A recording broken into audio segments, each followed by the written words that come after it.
औज़ुबिल्लाहिमिनश्शैतानिर्रजीम बिस्मिल्लाहिर्रहमानिर्रहीम। अस्सलाम वालेकुम स्टूडेंट्स, उम्मीद करती हूँ आप सब खैरियत से होंगे। सबसे पहले मैं आप तमाम स्टूडेंट्स को जमात हफ्ता में खुशामदीद कहती हूँ। आपको आपकी नई जमात बहुत बहुत मुबारक हो। जमात हफ्ता में हमने जो किताब पढ़नी है वो आप देख रहे हैं कि आज हमारी ये उर्दू की पहली क्लास है और इस पहली क्लास में मैं आपको अपनी किताब के बारे में बताऊंगी और इस किताब में जो जो असबाक और नज़में हमने पढ़नी हैं उनके बारे में भी बताऊंगी।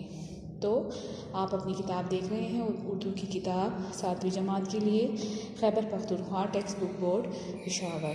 ये हमारी किताब है जिसको जमात हफ्ता में हमने पढ़ना है।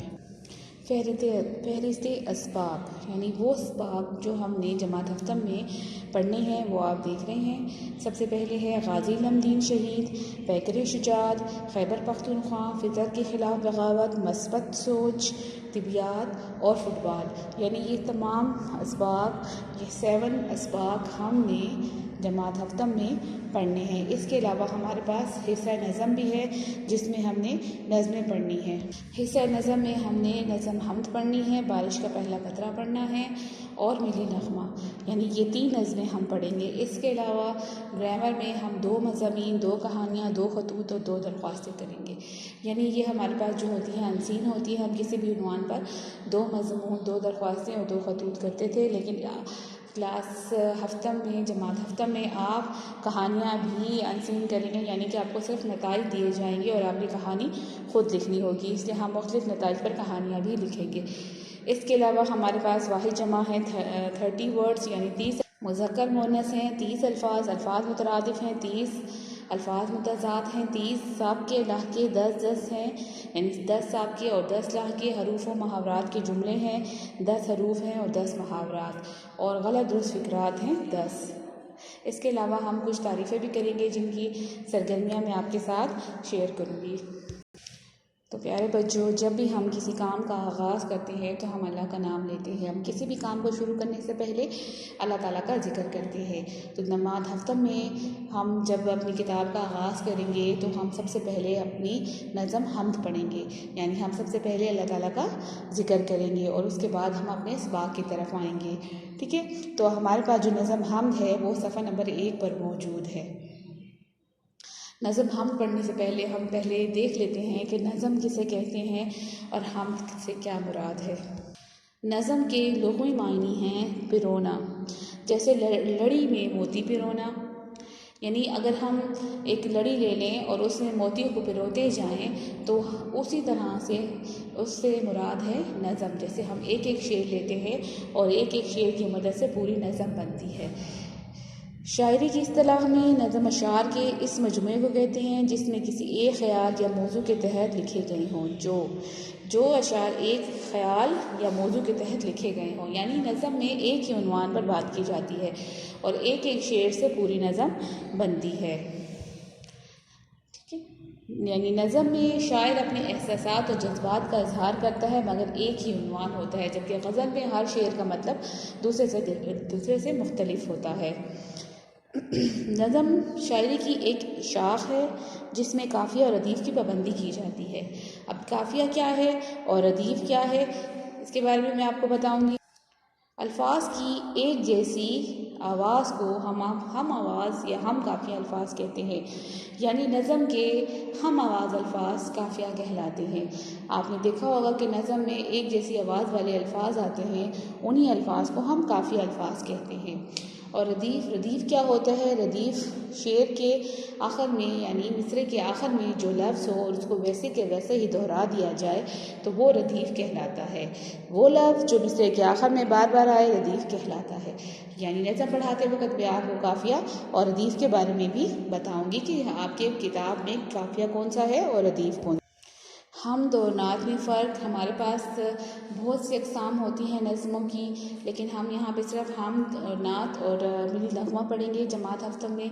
इसलिए मिली नगमे के बारे में आप जानते हैं कि इसमें मुल्क से मोहब्बत बयान की जाती है, जबकि नज़म हमद में अल्लाह ताला की तारीफ़ बयान की जाती है और नज़म नात में नबी करीम सल्लल्लाहु अलैहि वसल्लम की तारीफ़ बयान की जाती है।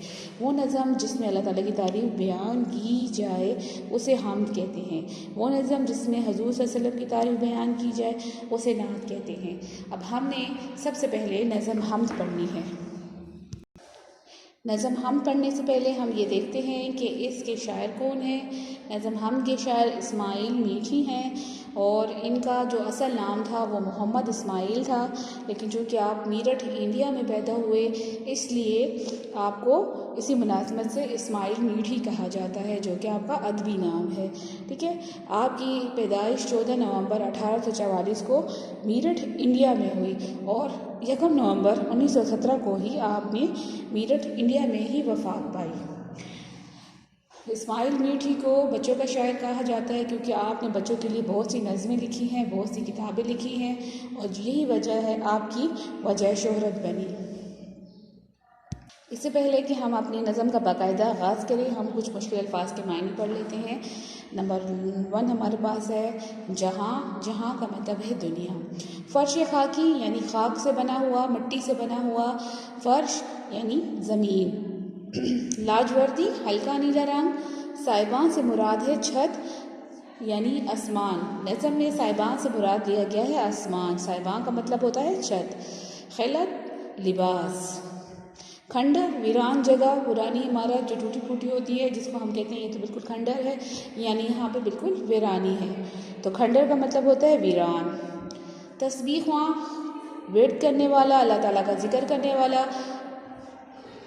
आबे रवां, आप कहते हैं पानी को, रवां का मतलब है जारी, तो आबे रवां का मतलब है बहता हुआ पानी।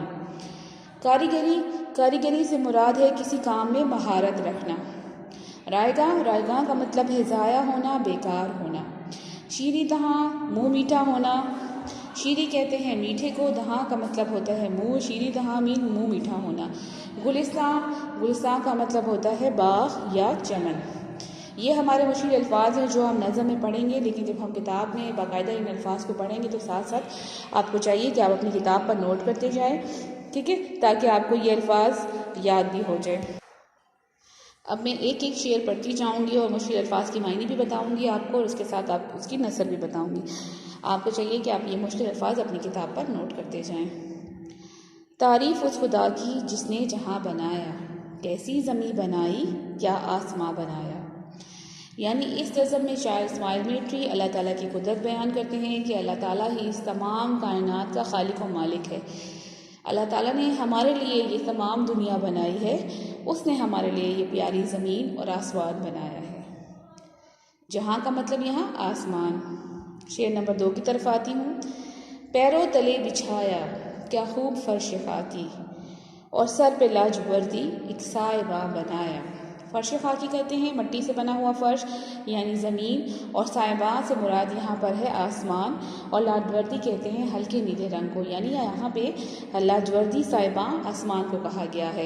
यानी अल्लाह ताला ने हमारे चलने के लिए खूबसूरत ज़मीन बनाई है और हमारे सरों पर एक हल्के नीले रंग का आसमान छत की मानिंद बनाया है। शेर नंबर 3 देखें। मट्टी से बैल बूटे क्या खुशनुमा उगाए, पहना के सब्ज़ खिल्लत इनको जमा बनाया।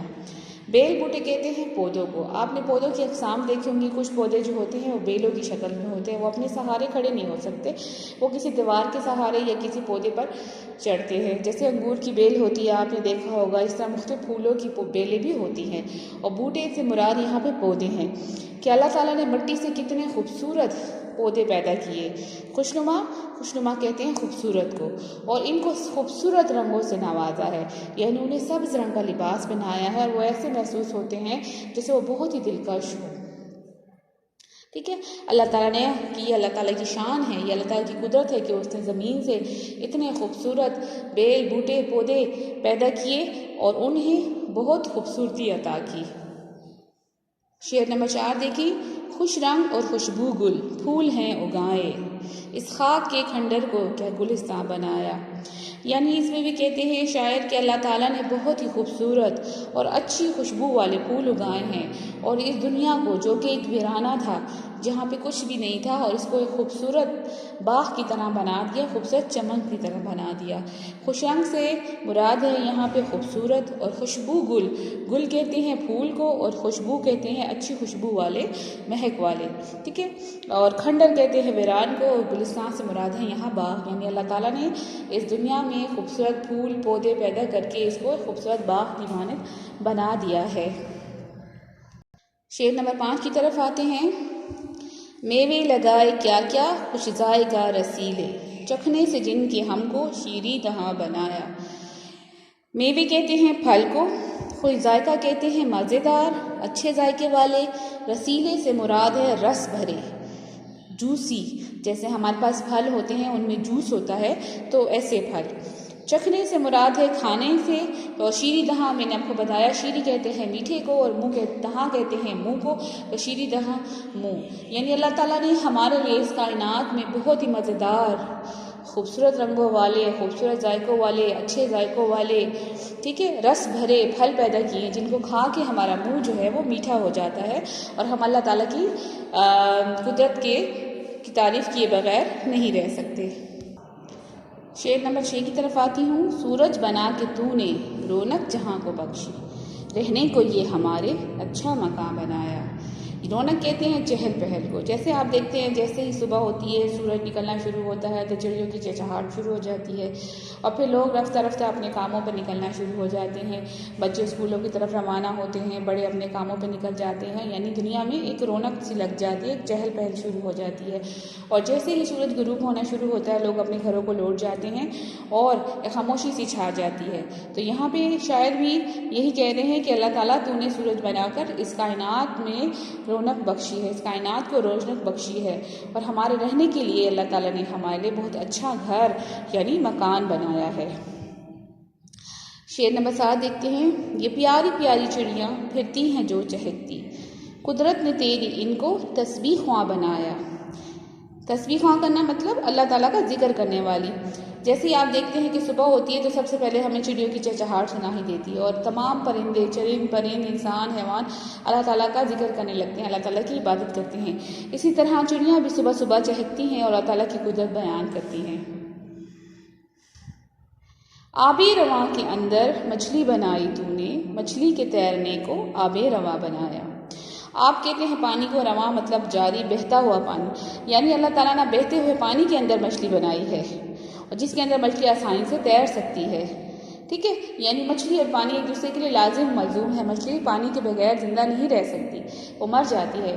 तो लिहाजा अल्लाह ताला ने पानी जो है, बहता हुआ पानी मछली के लिए बनाया, और मछली के तैरने के लिए ही ये पानी बनाया है। आखिरी शेर देखते हैं। हर चीज़ से है तेरी कारीगरी टपकती, ये कारखाना तूने कब्राएगा बनाया। यानी अगर हम इस पूरी कायनात को देखें, तो इसमें हमें कहीं भी कोई ख़राबी या कोई नुक्स नज़र नहीं आता। यानी इस पूरी दुनिया से, इस पूरी कायनात से अल्लाह ताला की महारत, अल्लाह ताला की कारीगरी नज़र आती है, अल्लाह ताला की शान नज़र आती है, अल्लाह ताला की बड़ाई नज़र आती है। और कोई भी चीज़ अल्लाह ताला ने इस दुनिया में बेकार नहीं बनाई, कोई भी चीज़ फालतू नहीं बनाई। हर चीज़ जो है वो छोटी हो या बड़ी हो, उसका कोई ना कोई मकसद ज़रूर है। यानी अल्लाह ताला की कुदरत में कहीं पे भी हमें गौर करने पर भी कोई नुक्स या कोई ऐब नज़र नहीं आता, कोई भी चीज़ हमें फालतू या बेकार नज़र नहीं आती। तो तलबा, आपने आज नज़म हमद पढ़ी, उम्मीद करती हूँ कि आपको समझ आई होगी। अब आपने करना ये है कि घरों में इस नज़म की पढ़ाई करनी है, ताकि आपकी रीडिंग अच्छी हो सके। मुश्किल अल्फाज की मायने याद करने हैं, और रफ़ कापी पर इसकी खुशखती की प्रैक्टिस करनी है। खुशखती करनी है यानी अच्छे तरीके से लिखना है। अभी कॉपीज़ पे आपने काम नहीं करना, लेकिन रफ़ कॉपी पे आप अपनी लिखाई को बेहतर बनाने के लिए इसकी प्रैक्टिस कर सकते हैं। आज का जो मेरा पहला लेसन था, जो पहला लेक्चर था, वो यहाँ तक था। इंशाल्लाह नेक्स्ट लेक्चर में आपसे मुलाकात होगी। तब तक के लिए इजाज़त। अल्लाह हाफ़िज़।